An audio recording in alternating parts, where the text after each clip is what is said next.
Close your eyes and imagine. If you appeared in the medieval age, you'd be surrounded by the unmistakable scent of fresh-cut timber, the rhythmic sound of hammers on stone, and the buzzing hum of a world without power tools.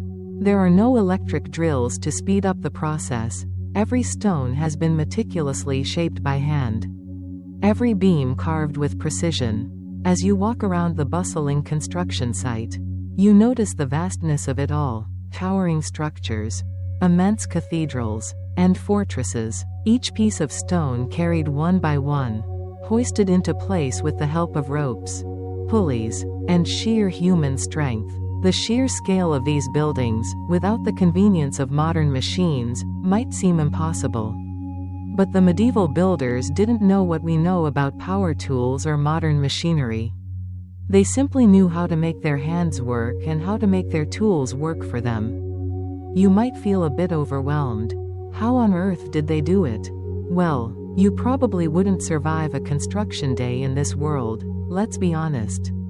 Those stone floors don't look comfy, and a good old-fashioned mallet isn't exactly ergonomic. The workers didn't have the luxury of cushioned work gloves or safety goggles.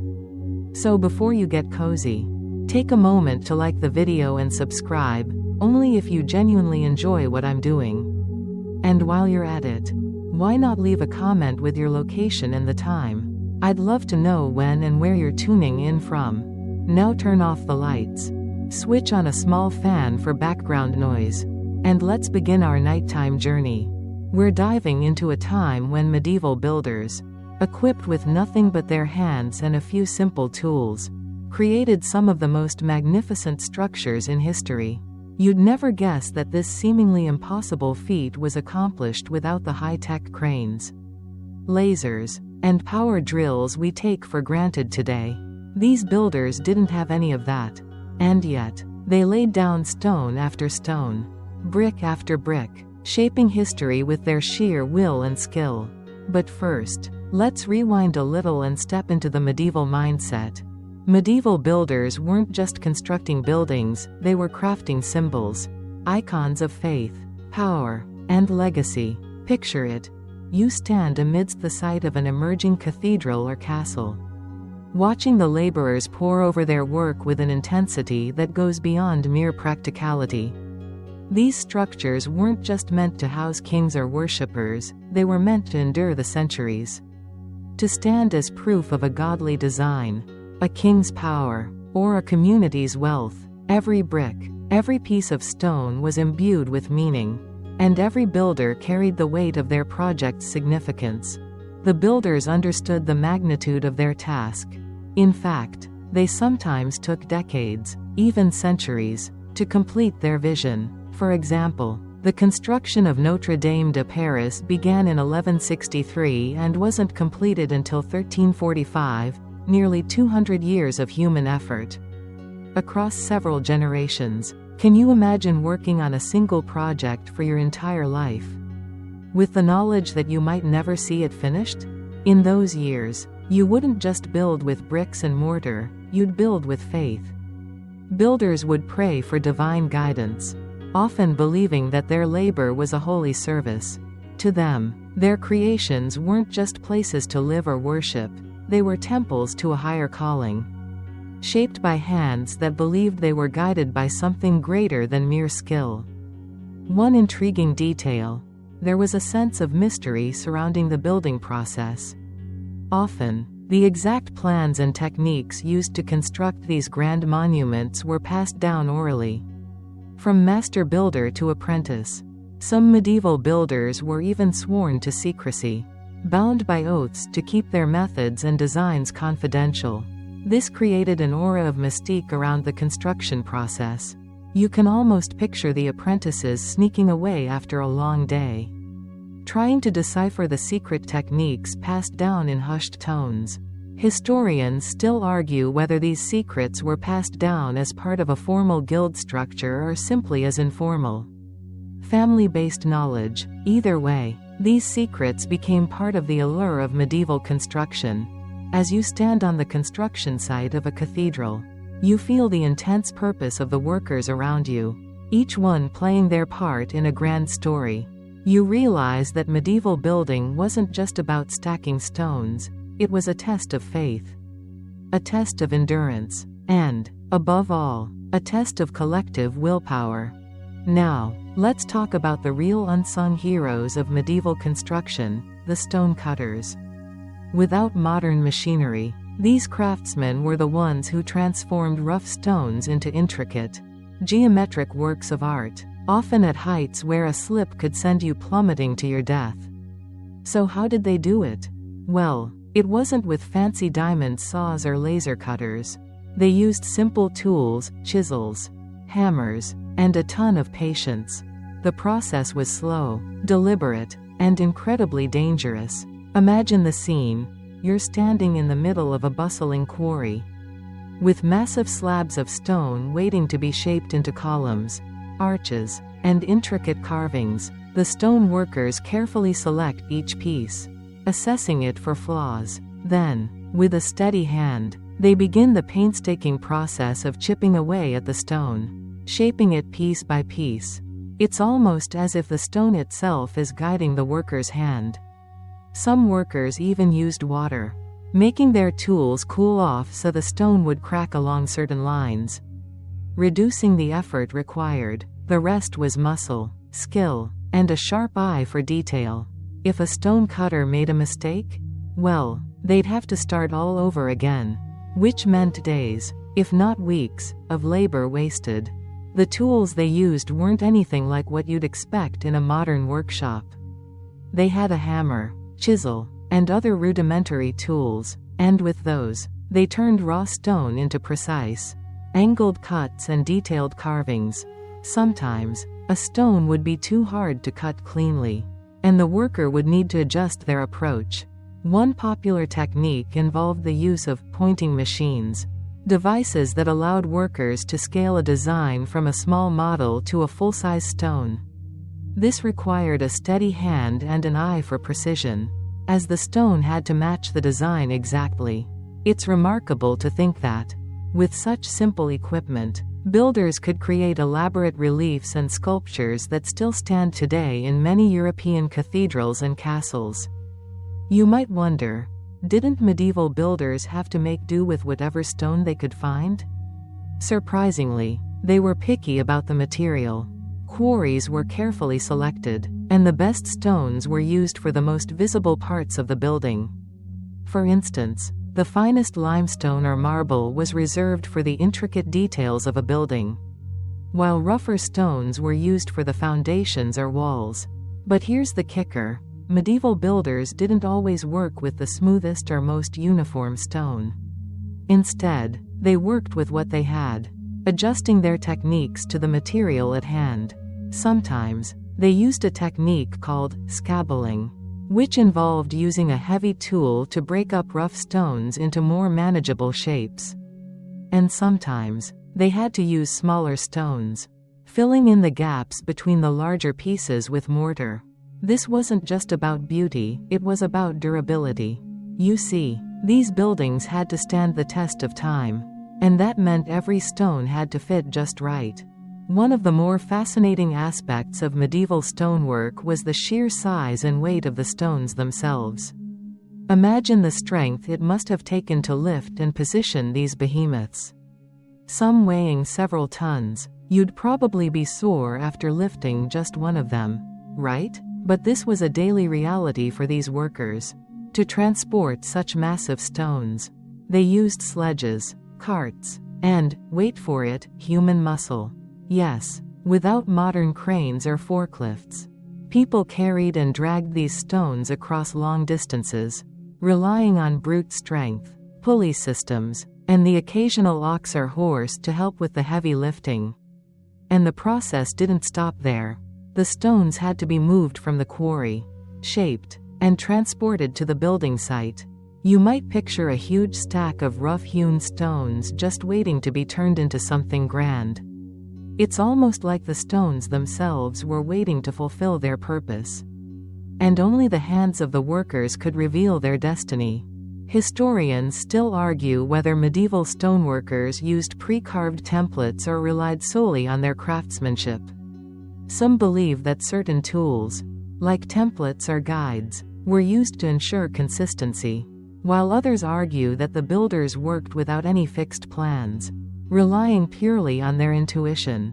The reality is probably somewhere in between. Builders could have used rough templates, but for the most part, they relied on their expert knowledge of proportions, geometry, and experience. And while this may seem like a haphazard approach, it's actually a testament to the builders' incredible understanding of their craft.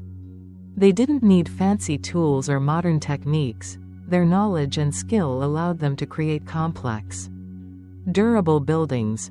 The best part? Despite working under tough conditions, without the comforts or technologies we have today, the work of these medieval stone cutters and masons is still visible all around the world.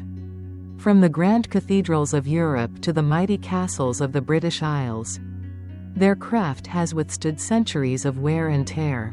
When you think about it, you can't help but marvel at how a bunch of determined builders, armed only with basic tools, a wealth of skill, and a touch of faith, created something that has endured far beyond their own lifetimes. The legacy they left behind isn't just in the stone itself, it's in the timelessness of their work. Imagine the imposing presence of a great cathedral slowly taking shape before your eyes. The air is thick with the sound of hammering, stone being shaped, and the occasional shout of a worker signaling the next stone's placement.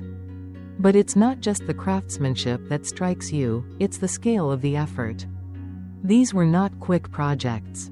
A single cathedral could span generations, with construction stretching across centuries. The Cathedral of Chartres, for example, took over 26 years just to complete the first stage. And that's just one phase. The full scope of construction, including renovations and expansions, spanned from the 12th to the 13th century. Now, let's put this into perspective. You're not just dealing with a team of workers, but with a vast network of craftsmen, masons, apprentices, and even local farmers, each one contributing in different ways. The work was often passed down from one generation to the next, with fathers teaching their sons, and so on. Imagine the pride that must have filled the hearts of the workers, knowing that their efforts would outlast them by centuries. And this wasn't just a matter of creating beautiful structures, it was a matter of constructing something that was meant to last forever. These cathedrals weren't just buildings, they were symbols of faith, power, and continuity. You might be wondering, why such a massive undertaking for a single building? The answer is twofold. First, cathedrals were designed to honor God, and what better way to do so than by creating something that demonstrated mankind's devotion through monumental effort? The larger and grander the structure, the closer you were to divine perfection, or so it was believed. Secondly, these cathedrals served as the heart of medieval communities. The church was not only a place of worship but also a place for gathering, for celebrating major events like births, weddings, and funerals. The building itself became an icon of the community's identity, a constant reminder of faith and unity. But here's where things get interesting. The entire process of building such a grand structure was a balance of practical engineering and spiritual symbolism. The builders had to construct vast, intricate designs that were structurally sound and still convey a divine aesthetic. The design choices, such as the pointed arches, the flying buttresses, and the ribbed vaults, weren't just there for looks. They allowed for larger windows and thinner walls, which in turn gave these cathedrals their signature height and light-filled interiors. But the challenge was immense. Every piece had to be perfect, from the massive stone blocks to the smallest decorative carvings on the columns. And yet, the process wasn't always smooth sailing. Often, construction had to halt due to war, disease, or lack of funds. You see, these projects were financed in large part by local nobility, the church, and the community. If money ran low, Builders would have to pause, sometimes for years, before continuing. This meant that different architectural styles could even emerge during the course of a building's construction. A structure that started with Romanesque arches might transition into Gothic spires as new design trends took hold. In fact, the Cathedral of Notre Dame de Paris, which began construction in the 12th century, features a stunning blend of both Romanesque and Gothic elements, a mix that reflects the evolution of architecture as the centuries progressed. Another fascinating detail is that these cathedrals were often built in sections, with different parts being completed at different times. It wasn't unusual for workers to finish one part of the building, such as the transepts, while another part, like the towers, remained incomplete for centuries. The impressive, soaring towers we now associate with these buildings were sometimes not built until centuries after the main structure was finished, depending on the funding and the resources available. That meant the cathedral you saw as a young man might look radically different by the time you reached old age. And here's something that will blow your mind: when these builders were working, they often had no true concept of what the final product would look like. Sure, there were rough sketches and perhaps some models, but many of these grand projects evolved organically, as more ideas were introduced or better techniques were discovered. Think about it. The builders didn't have the luxury of a modern blueprint or a computer to project what the final building would look like. They had to rely on their ability to visualize a structure in their minds, piece by piece, and trust that their design would hold up for centuries. Historians still argue about how much the builders of the medieval cathedrals understood the full scope of their work. Some believe that the process was so meticulously planned out that every stone's placement was dictated by divine guidance. Others think that the builders were just incredibly skilled craftsmen, trusting their instincts and knowledge to get it right. Either way, the sheer scale of these buildings, and their enduring beauty, attests to the incredible work ethic, faith, and craftsmanship that went into them. When you step back and take a good look at the towering scaffoldings, the piles of raw materials, and the workers swarming around like busy ants, it's hard to imagine how these medieval builders managed such feats without modern cranes, scaffolds, and machinery. But they did it, and much of it was accomplished through ingenious use of the simplest tools: ropes, pulleys, and sheer muscle power. Picture this. You're standing on the construction site of a cathedral, watching a massive stone being lifted into position. No crane in sight. Instead, ropes stretch from a wooden pulley system, and workers on the ground pull together, hoisting the enormous stone block toward its final resting place. The ropes creak, the tension in the air is palpable, and every single worker on the ground is holding their breath as the stone is carefully lowered. Every step in this process is crucial. If one rope snaps, or if a worker loses their grip, the consequences could be disastrous. And yet, despite the lack of modern mechanical advantages, this was the way it was done, through a delicate balance of simple tools, human strength, and a deep reliance on teamwork. The key to this process was the use of scaffolding, a tool that allowed workers to reach great heights safely, or at least relatively safely, considering the era's limited safety standards. Imagine a gigantic wooden scaffold stretching up into the sky, made of crude beams tied together with rope. It's not nearly as stable as the steel scaffolding we use today. And the workers, some no more than teenagers or young men, are at incredible heights, performing the delicate task of positioning stones that will make up the intricate walls of the cathedral. But despite the lack of modern engineering knowledge or materials, scaffolding made the impossible seem possible. It allowed them to reach areas high above ground, where they could carve stone, install windows, and place the detailed elements that would later become the visual highlights of the structure. But here's the catch: scaffolding was only part of the picture. Once the stones were moved into place, they had to be secured. And to do that, Medieval builders relied heavily on mortar, a mixture of lime, sand, and water. This mortar was no easy fix either. It had to be carefully mixed to the right consistency, and even the slightest change in the ratio could affect the strength of the mortar once it dried. The builders would often add materials like animal hair to the mortar to strengthen it and help it hold together better over time. In fact, some scholars still debate whether the mortar used in certain medieval structures was the key to their longevity. It was so strong, in fact, that some buildings that should have crumbled by now are still standing after more than 1,000 years. As you look around the construction site, you'll see the workers using a combination of brute force and brainpower. For example, large beams were lifted into place with the help of a simple yet effective system of pulleys and human power. Teams of men would pull on the ropes, using their collective strength to raise the beams up the scaffold until they were positioned just right.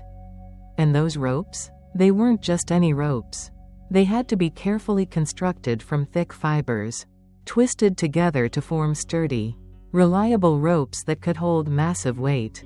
The craftsmanship that went into the ropes was as important as the buildings themselves. Without these simple tools, ropes, pulleys, and the skillful use of scaffolding, the grand cathedrals and castles we now admire would never have come into being. But let's not forget the most intriguing part of this process: the fact that these workers didn't have the precision of modern-day construction tools.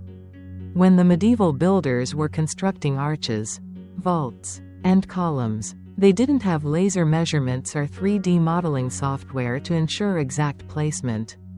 Instead, they relied on their knowledge of geometry, a deep understanding of shapes and angles, and some remarkably clever techniques to make sure everything lined up perfectly. One such technique was the use of wooden templates, or centering, which would be built into the structure to support the arches during construction. Once the stone was in place, the center was removed, and the arch would stand on its own, perfectly aligned. Here's something fascinating. Some historians believe that medieval builders used a technique known as the stone batter to construct walls that would be more resistant to the weight of the stones above. This method involved slanting the walls inward slightly, which created an angle that would allow the structure to better bear the load of the upper levels. It's yet another example of the innovation that took place with nothing more than a basic understanding of physics and trial and error testing over decades. But what's most astounding about all of this is the absence of written plans or blueprints. Think about it. Modern construction sites are full of blueprints, detailed drawings, and schedules that ensure everything runs like clockwork. But in the medieval world, the design process was often far more organic. Builders relied on their hands, their eyes, and their years of experience, often relying on verbal communication and informal sketches passed down through generations. They didn't always know how things would turn out, but their faith, creativity, and skill guided them to build structures that would endure for centuries. Historians still argue about how much of this was based on formal training versus intuition. Some suggest that guilds were deeply involved in ensuring that every builder followed a specific set of practices, while others think the work was more spontaneous and unregulated. Either way, what's clear is that the medieval builders were incredible innovators, using the simplest of tools in ways that would boggle the mind of anyone used to modern construction. They built not just structures, but monuments to human ingenuity. Now, step back for a moment and observe the bustling construction site. It's not just about the builders with their hammers, chisels, and ropes, it's about the workers as a community. Picture a mix of seasoned masons, eager apprentices, and occasionally, even monks in their brown robes, all performing specific roles on the construction site. This wasn't your typical job site by modern standards. The labor force on a medieval building project wasn't simply about skilled craftsmen, it was an intricate web of workers, each contributing in ways that might surprise you. The workforce was often composed of a mix of skilled and unskilled laborers, and the roles they played varied significantly. Skilled masons and stone carvers were in high demand, but there were also lesser-known workers, like blacksmiths, carpenters, and even farmers who helped move materials or assist with construction logistics. Apprentices, often young boys learning the trade, were constantly underfoot, watching the work of the master masons and gradually taking on more complex tasks as they learned the craft. The amount of time it took to become a skilled mason was no small matter, sometimes decades, because these workers didn't just carve stone, they built the future, shaping the cities and cathedrals of tomorrow. But here's the kicker, this wasn't always glamorous work. Most builders worked in harsh conditions, with little more than basic tools, thick clothing, and a sense of duty to get them through the day. Picture yourself sweating under the sun, lifting stones for hours, your back aching, with dust clouding the air. You're surrounded by the persistent sounds of chisels striking stone, the occasional shout for help, and the rhythmic thud of hammer blows on timber. The safety protocols we now take for granted? Forget about it. Medieval construction sites were rife with dangers.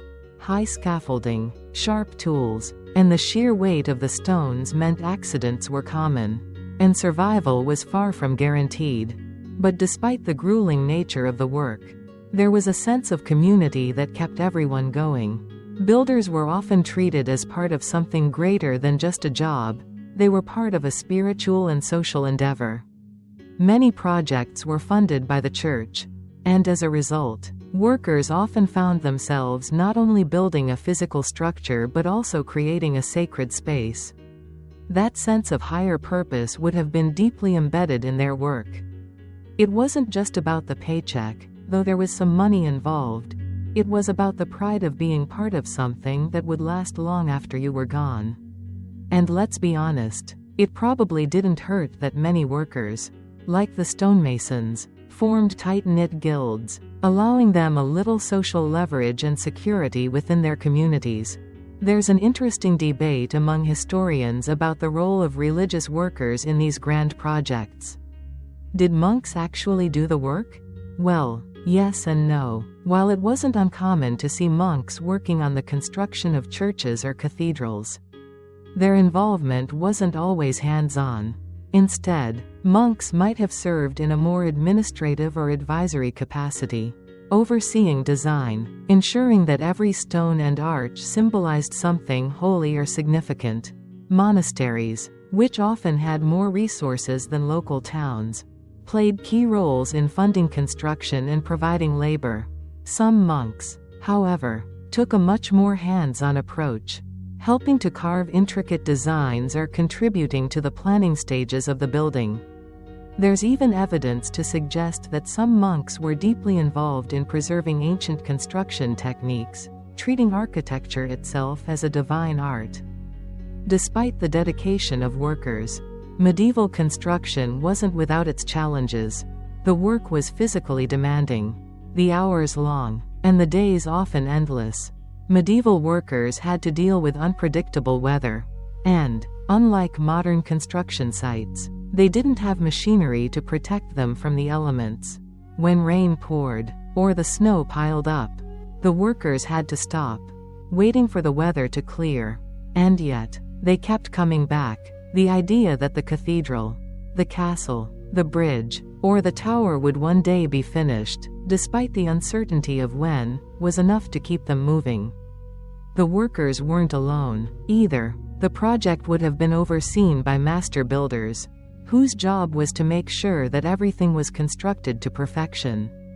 These master builders were the unsung geniuses behind the scenes, using their deep knowledge of geometry, physics, and craftsmanship to ensure that each structure stood the test of time.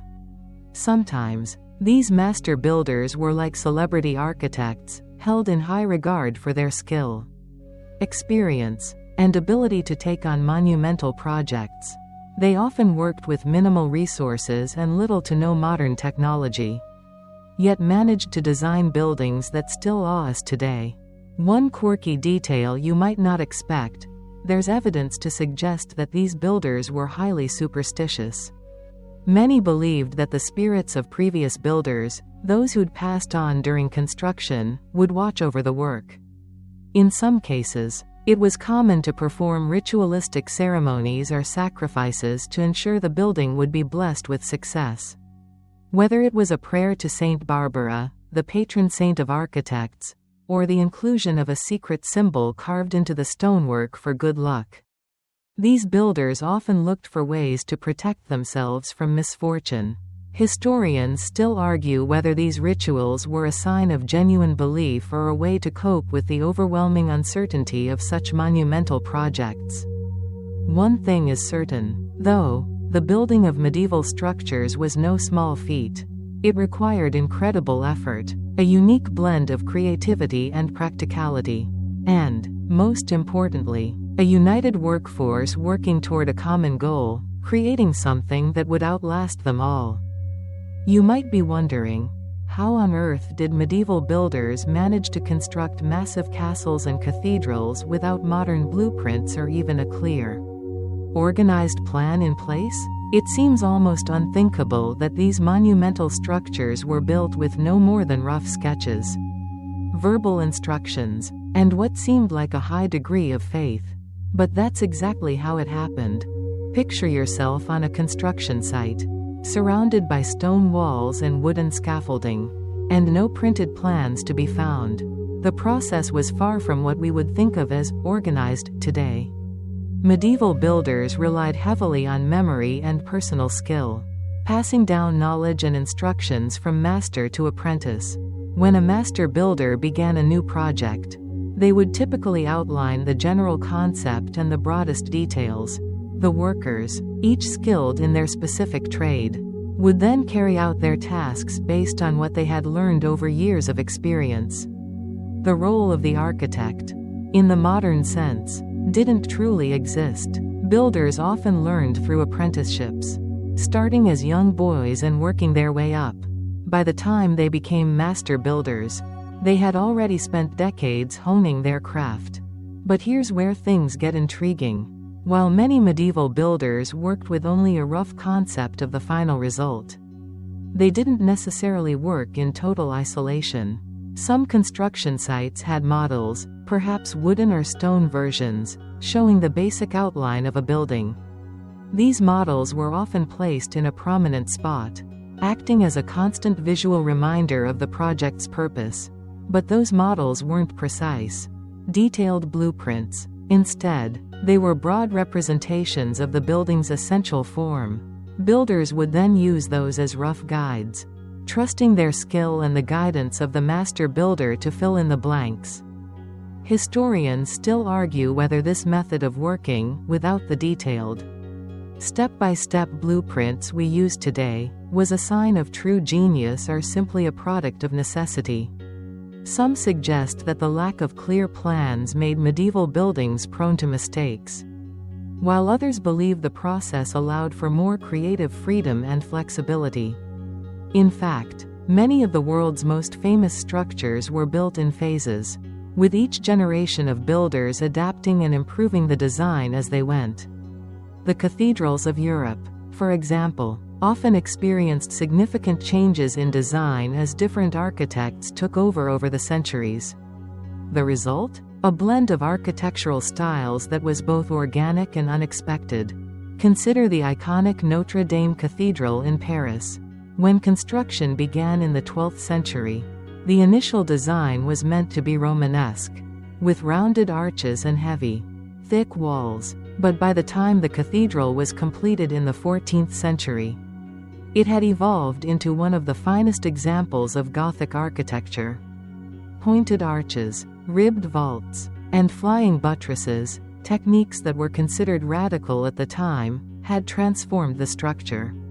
In essence, medieval builders were working in a dynamic, evolving environment, constantly adapting as new ideas, designs, and materials became available. These shifts were largely driven by the changing understanding of engineering and architecture. with each generation of builders adding their own unique touch to the growing structure. Here's where it gets even more interesting. While some might assume that a lack of detailed plans would lead to chaos, there was often an underlying sense of order at play. Builders worked together under the direction of master craftsmen who had an incredibly sophisticated understanding of proportions and geometry. They used simple tools like the plumb line, compass, and square, which allowed them to measure angles and align structures with incredible precision. This was a form of practical geometry, one that may seem basic compared to today's technology but was groundbreaking at the time. The master builders understood how to create complex forms, using these basic instruments to calculate proportions and alignments with remarkable accuracy. Perhaps the most striking example of the builder's innovation can be seen in the cathedral's flying buttresses. These structures, built on the outside of the building, took the load off the walls and allowed builders to create much taller, thinner walls with enormous windows. This was a game-changer in Gothic architecture. The sheer ambition required to implement such a bold new design is mind-blowing, especially when you consider that the builders had no computers, no advanced engineering tools, and, for much of the time, little formal training. These techniques were perfected through generations of trial and error. But what about the workers? The people who laid the stones and worked tirelessly every day to bring the architect's vision to life? Well, many of them worked under tough conditions, with little to no formal documentation about how their daily tasks were supposed to unfold. Their main guide was often an oral tradition passed down by master builders who would give instructions verbally or through rough sketches. This meant that medieval builders didn't always have a clear idea of how everything would turn out in the end, but the process was still remarkable. Every stone, every beam, and every piece of wood was carefully placed, often by workers who had little to no idea what the final result would look like. Yet, with this method, these workers created structures so grand, so intricate, and so advanced that they still stand today. Some historians even argue that medieval builders worked from a place of divine inspiration. After all, many of the buildings they constructed were religious in nature. The belief in divine guidance may have influenced the way builders approached their work, perhaps leading them to rely more on their instincts and the guiding principles of sacred geometry. This idea brings a fascinating layer to the conversation. Did these builders simply trust in their abilities? Or were they working under a divine mandate, creating structures that were meant to honor both human ingenuity and divine providence? As you continue to observe the construction site, one thing becomes undeniably clear. These medieval builders were not just workers, they were visionaries. They were masters of a type of engineering that blended art, craftsmanship, and practicality in ways that still baffle historians today. The architectural innovations they employed, arches, vaulted ceilings, and flying buttresses, were groundbreaking, changing the way buildings were conceived and constructed. And at the heart of it all was one powerful concept: balance. Let's focus for a moment on one of the most iconic innovations of the medieval world, the flying buttress. This relatively simple yet groundbreaking design allowed for massive stone walls to be built with incredible height and windows of immense size. Think towering stained glass windows that would later become a hallmark of Gothic cathedrals. Before the introduction of flying buttresses, medieval cathedrals had to rely on thick, heavy walls to support the weight of the structure's roof. These thick walls meant smaller windows, which ultimately led to dimmer, darker interiors. But with the advent of the flying buttress, a structural revolution was born. A flying buttress is essentially a separate support structure that extends from the main building, transferring the weight of the walls to external supports. This allowed the interior walls of the building to be thinner, with larger openings for windows. Suddenly, vast windows could be installed, flooding the interior with light. This not only allowed for a more visually spectacular space but also symbolized a greater connection to the divine. Light entering the space was seen as the presence of God shining down on the faithful. It's as if the entire building was designed to create an atmosphere that brought the physical closer to the spiritual.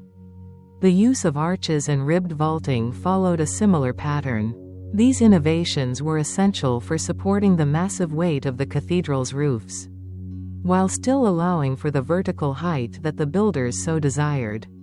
The ribbed vault, a complex system of intersecting arches, allowed builders to distribute the weight of the roof more evenly across the structure, making it possible to build with greater height and larger windows. The ribbed vault became a defining feature of Gothic architecture, allowing for ceilings that reached impossibly high, stretching toward the heavens in a way that was both awe-inspiring and humbling. But this wasn't just about aesthetics. These innovations allowed medieval builders to defy the limitations of their time and create structures that were practical, durable, and visionary. The engineering feats involved weren't achieved by luck, they were the result of generations of trial and error, observation, and adaptation. One question that still intrigues scholars is whether these innovations were truly understood by the builders themselves, or whether they were simply the result of learned experience and passed down knowledge. Did the medieval builders grasp the full technical understanding of why their designs worked? Or were they simply using what they knew to solve a practical problem? The mystery remains. Some historians argue that while the builders might not have fully understood the physics behind these designs, they undoubtedly recognized the practical benefits of the innovations. They could see that the flying buttresses allowed for larger windows, the ribbed vaults supported greater weight, and the arches added strength without sacrificing beauty. Moreover, these techniques were not only used in cathedrals, they were also employed in castles, bridges, and other structures that required both strength and aesthetic appeal. Take the famous castles of France, like Château de Pierrefonds, which utilized the same principles of weight distribution and structural support. The sheer scale of these buildings was made possible by the understanding of how to balance weight and use materials in a way that had never been done before. The debate about how much medieval builders knew about the engineering behind their innovations continues to this day. Some believe they had an intuitive grasp of these concepts, while others argue that the discoveries were more a product of trial and error than scientific knowledge. One thing, however, is certain: these builders were incredibly resourceful. They understood the material they were working with, the forces acting upon it, and how to manipulate that material to create something that could withstand centuries of wear and tear.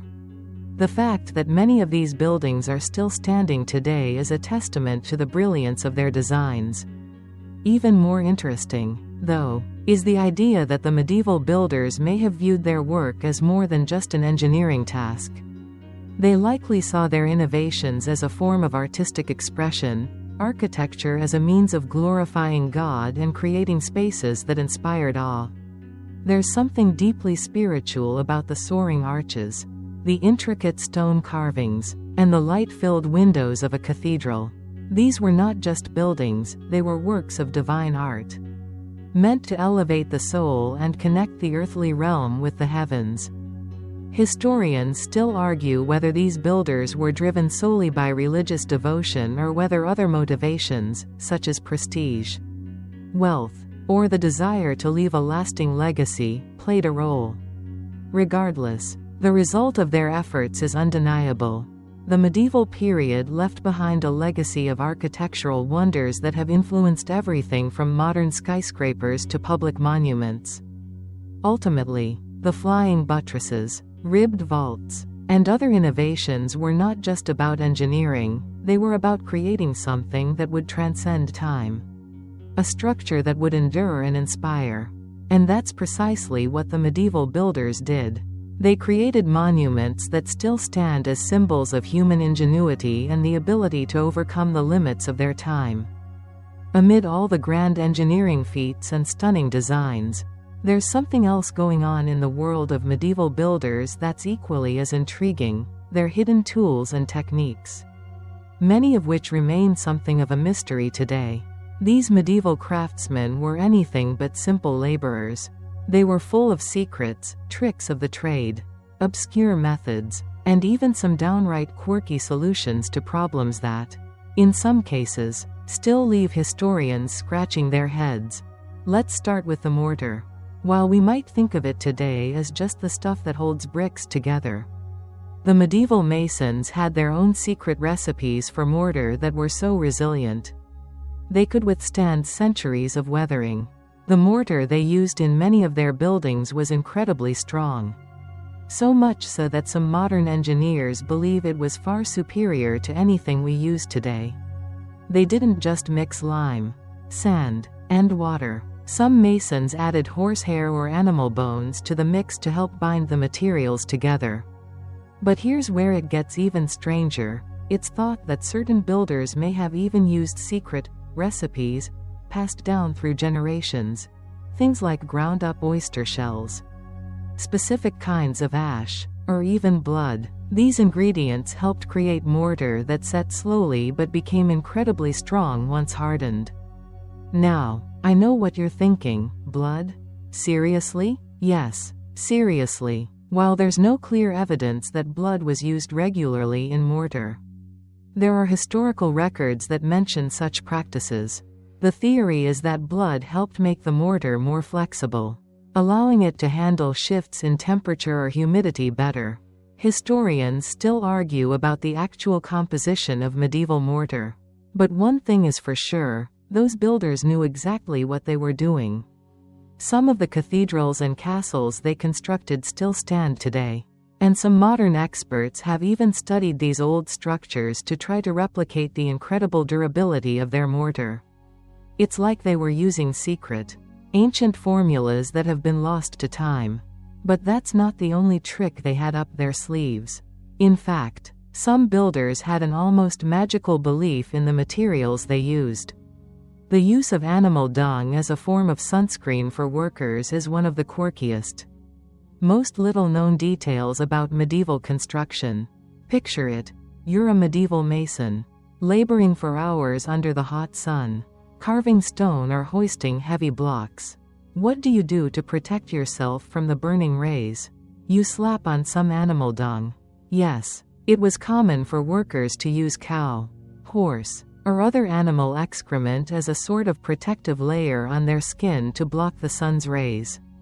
The logic was that the natural oils and properties in the dung could help shield them from the sun. Much like modern sunscreen. Is it gross? Absolutely. But it worked. And it was just one more example of how these builders made do with what they had. Historians still debate whether this was a widely practiced method or just a quirky tradition in certain areas. But it's certainly one of those odd, forgotten facts that shows the creativity and resourcefulness of medieval builders. And then there were the tools themselves. Most people picture medieval masons using simple hammers, chisels, and maybe a mallet. But it turns out these workers were far more inventive than we realize. Take the pointing machine, for example. This was a tool used to scale a model to a full-sized stone. Think of it as an ancient version of a 3D printer. The builder would create a smaller model of a design, and then the pointing machine would allow them to copy the design in exact proportion on a much larger scale. This would allow the builder to carve intricate details into large blocks of stone without worrying too much about proportion errors. It's one of those small, almost forgotten tools that made a massive difference when it came to the finer details of the architecture. Even the way they transported materials was more advanced than it appeared at first. Without the benefit of cranes or motorized vehicles, builders relied on a combination of simple machines, animal labor, and human strength to move materials across construction sites. Rollers made from logs, sleds, and carts were used to move large stones. But the real kicker? Some builders were known to use rivers and canals to transport materials. In some places, Stones were cut and then floated down rivers to construction sites. A method that seems almost like a miracle given the era. The canals and waterways in cities like Venice were used to float large blocks of stone to distant construction sites, cutting down on transportation time. It's fascinating to think that medieval builders, often thought of as working with little more than brute force, were also using a type of engineering to move materials in ways that modern builders might not have even considered. But not all their techniques were purely practical. There's an air of mystery surrounding the symbols and marks left on some of the stones by these medieval craftsmen. Throughout Europe, there are carvings on stones and pillars that look like simple scratches or initials. But many historians believe these were not just random markings. Some suggest that these symbols were part of an ancient tradition, known only to certain guilds, to mark the work as their own. Other symbols, like the mason's marks, may have been used as a way to communicate or signify certain construction processes or even indicate where particular stones should go in the grand design. There's still no full consensus on what these markings meant, but they serve as a subtle reminder that these builders were part of a larger, almost secretive community that passed down knowledge in ways that we may never fully understand. Historians still debate whether these tools and techniques were truly a result of scientific understanding or simply ingenious trial and error.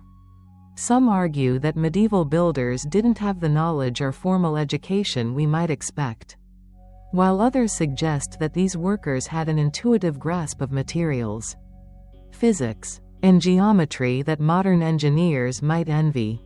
Either way, what's clear is that the medieval builders possessed a combination of practical knowledge, resourcefulness, and, dare I say, a bit of secret magic that allowed them to create the incredible structures we still marvel at today.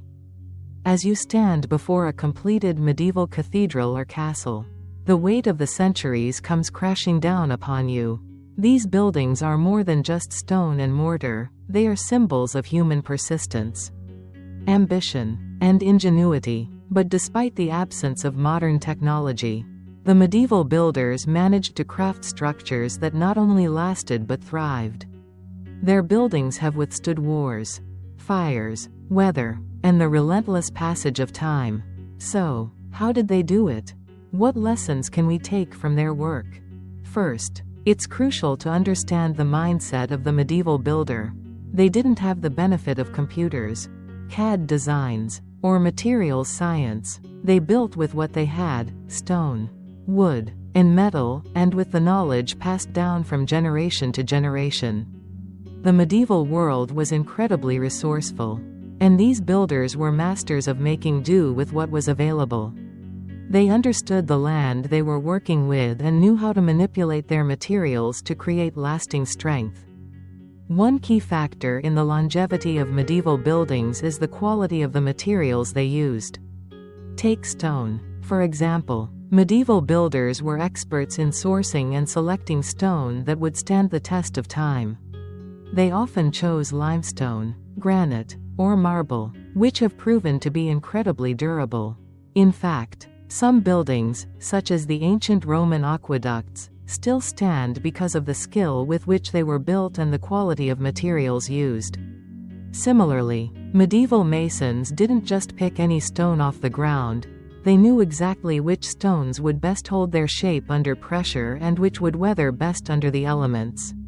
Even more impressive, these builders could transport massive stones across great distances, all without the use of modern machinery. Then there's the design itself.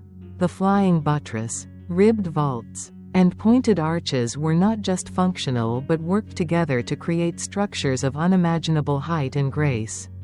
Each architectural feature was chosen to ensure not only aesthetic beauty but long-term durability. These buildings were designed to withstand centuries of weight, weather, and wear. It's almost as if every decision made by the medieval architects had an eye on the distant future, carefully planning for the building to remain solid long after the original builders had passed on. One of the most remarkable things about these buildings is their endurance. Consider the fact that many of the greatest cathedrals and castles were constructed over hundreds of years. Some of them were started in the 12th century and weren't completed until the 16th or even 17th century. This slow construction process meant that the knowledge of building techniques was continually refined. Generation by generation, each new team of workers had the benefit of the techniques developed by their predecessors, while also adapting the designs to suit the times. But still, the structures were often left incomplete for generations, leaving behind a long legacy of craftsmanship that added layers of meaning and expertise to the buildings. And while we can admire the technical feats of these builders, let's not forget their dedication and determination. The medieval builder wasn't just constructing a building, they were building a legacy. They were creating something that was meant to outlast them, something that would stand as a testament to human ingenuity and faith.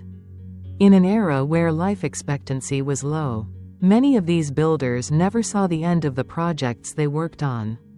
And yet, the pride they took in their work, the knowledge that they were contributing to something greater than themselves, kept them going. This sense of purpose and commitment is something we often overlook today, as we rush through our own tasks with the belief that tomorrow's technology will solve all our problems.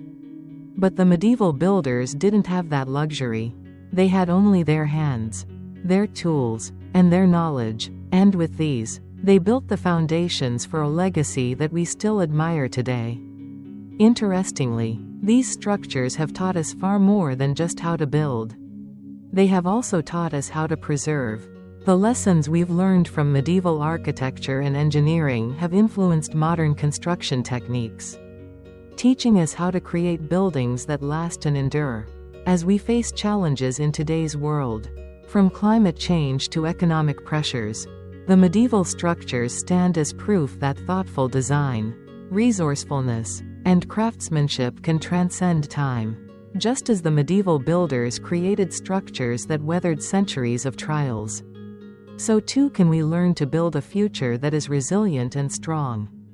What's even more fascinating is how the legacy of these structures continues to shape our modern world. From the intricate stonework in cathedrals to the engineering marvels in castles, these buildings were the prototypes for what we now consider standard in architecture. Many modern construction methods are based on lessons learned from medieval engineering, and the principles of load-bearing walls, arches, and buttresses still underpin much of our architectural designs today. In the end, the medieval builders achieved something remarkable. They created buildings that defied the odds and stood strong for centuries, all without the advanced tools and knowledge that we have at our fingertips today. They did it through sheer determination, skill, and a deep understanding of their craft. Their creations continue to inspire awe and admiration, not just for their beauty, but for their enduring strength and resilience. So, the next time you pass by a grand cathedral or an ancient castle, take a moment to appreciate the incredible effort that went into building these structures. Think about the countless hands that shaped the stone, the endless hours of labor, and the generations of builders who passed on their knowledge and expertise. These buildings stand not just as physical structures, but as monuments to the power of human perseverance and creativity. They remind us that even without modern technology, the human spirit can achieve remarkable things.